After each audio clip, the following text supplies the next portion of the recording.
భారత సొంత జీపీఎస్ నావిక్ ఇప్పటికే స్ట్రాంగ్గానే ఉంది, కానీ ఇంకా మరింత స్ట్రాంగ్గా తీసుకొచ్చేటటువంటి ప్రక్రియ చేస్తున్నారు. దానికోసం జిఎస్ఎల్వి F-17 లాంచ్ చేయబోతున్నారు.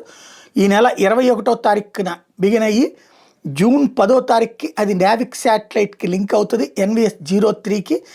ఓవరాల్గా నావిక్ ఇండియాకి సంబంధించినటువంటి ఓన్ నావిగేషన్ సిస్టమ్ అయితే ఫుల్లీ ఇండిపెండెంట్గా ఉంటుంది, అమెరికాతో సంబంధం లేదు. అది NVS-03 వచ్చేటప్పటికి పూర్తి యాక్యురసీతో ఉంటుంది, కవరేజ్ సిగ్నిఫికెంట్గా ఉంటుంది.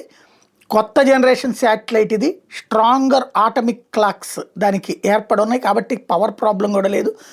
నావిక్ బర్డ్స్కి సంబంధించినటువంటి ఓల్డర్ నావిక్ బర్డ్స్కి సంబంధించినటువంటి కీలకమైనటువంటి అడుగులు పడుతున్నాయి. ఆ స్ట్రెంగ్తన్ చేయడం కోసం అని చెప్పేసి జీపీఎస్ మ్యాటర్లో ఫ్యూచర్లో కూడా యుద్ధాల సందర్భంలో ఇట్లాంటి వాటిలో ఎట్లాంటి ఇబ్బంది లేకుండా ఈ అడుగులు వేసుకొస్తున్నది ప్రభుత్వం.